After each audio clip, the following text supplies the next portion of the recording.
Congratulations to Team India on a wonderful performance, beating the world champions on their home soil. Yes, what an incredible result, 2-1 to India. Keep watching to find out how they did it. Welcome to Cricworldstraightup by Vijay and Prabhu. Match 1, and India demolished England by 10 wickets, bowling them out for 110 runs and then getting to 110 without losing any wickets. Bumrah blowing away England, taking a career best 6 wickets, and then Rohit Sharma showing glimpses of his form and scored a 70 odd with Shikhar Dhawan, and they did not lose a wicket and didn't lose any sweat either. Absolutely right. In the second match, England made 246, and that looked like a below par score given the red hot form that Indian batters were in. But India somehow could not face Reece Topley's brilliant coming from high 2.1 meter height bowling, and they folded for 146, a miserable loss of almost 100 runs. And this was at home of cricket, and this also happened to be on the anniversary when England won the World Cup at home in 2019. Yeah, after such a disastrous loss, I thought that India would be hard-pressed to try and win the third game. But I guess things turned out differently. What did you have to say about England's batting, Vijay, on the third match?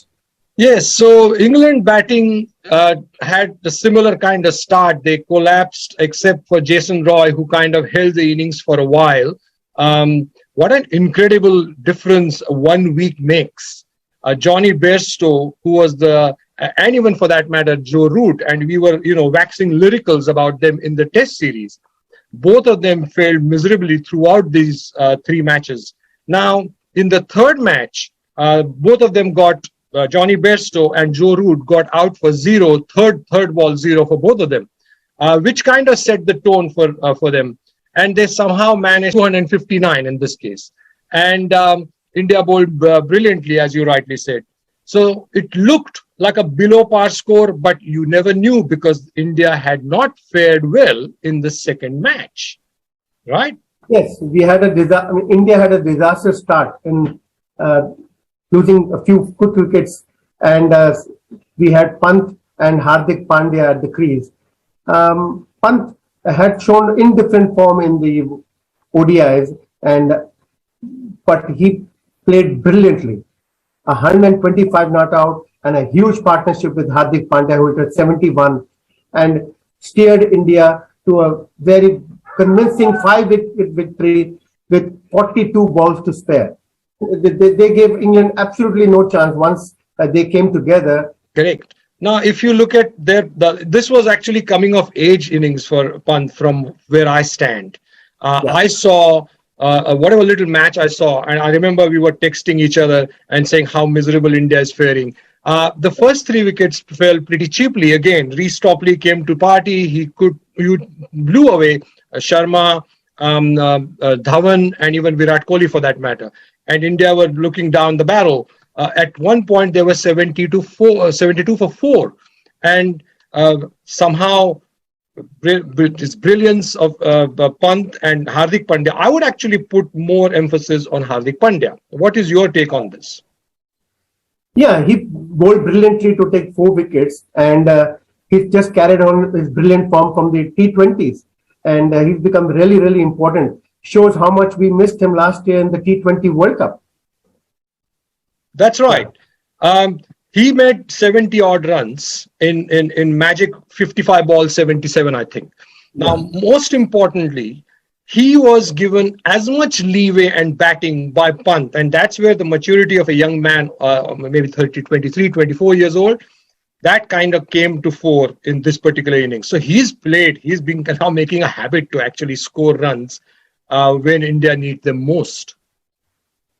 Isn't it? Yeah, a match winner, if we ever had one, I think he's already surpassed the kind of match winning ability most other Indian players have ever had. And he's only 24 and a future captain probably. We don't know, but he's just taking his own career to great heights, and along with that, India to brilliant heights as well. Absolutely. So England also had very good comeback by Reece Topley. He took 6 for 24 in the second match, because based on that, they won the second match typically. Now, in the third match also, as I said, he took the top 3 batters. He took 3 for 35 in the second match. So they had some good pluses. But where England, I think, failed miserably is their batting. And I want to bring this again. What I want to basically identify is what 1 week in cricket can actually, how fortunes can change. If you look at Johnny Bairstow's scores, he scored 7 in the first match, 38 in the second, and 0 in the third. Now let's go and have a look at Root's score. Root scored 0 in the first match, 11 in the second match, and the third match, he again scored a third ball 0. So this is where the brilliance of Shiraz, or you can take the brilliance of Bumrah for that matter. My point here is how fortunes can change in a week's time. Here, these batters were actually scoring at will, and here they were struggling to even open their account. Yeah, so true. I mean, the Indian bowler just could not get past their, bats in the test matches, and here now in the shorter formats of the game, the Indian bowlers dominating these fantastic players. So you're right, 1 week made a huge difference. I would say the fast bowling, they were actually swinging the ball, which they did not do in the test matches, which is a little bit surprising. Amount of swing Bumrah got in the first game to get 6 wickets. He did not bowl half. He did not get half the swing in the test matches. So a little bit surprising. 2 questions I would ask and how that happened, but not complaining. We'll take that. Absolutely. The bowlers like Hardik Pandya, who was very, very consistent throughout. Till a few months ago, we had Shardul Thakur, who was considered a good backup seam bowler and all-rounder. Now he's nowhere in the picture because Hardik is back with a bang. He is. He certainly is. Hardik actually has taken his IPL form, and that confidence that he must have drawn from very first time captaining a side and actually winning the trophy in IPL has taken into Ireland series, and from there he came into this thing. So he was a player of the series for this particular one, wasn't he? He was.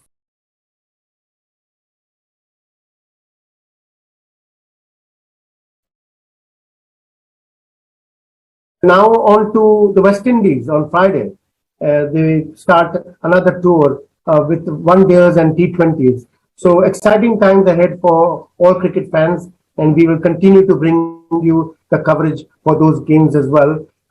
Yes. So remember to like, share, and subscribe. And thank you so much once again for your support, for your continued support. Thanks for watching. Remember to like, share, and subscribe. Also, don't forget to hit the notification bell so you won't miss another video.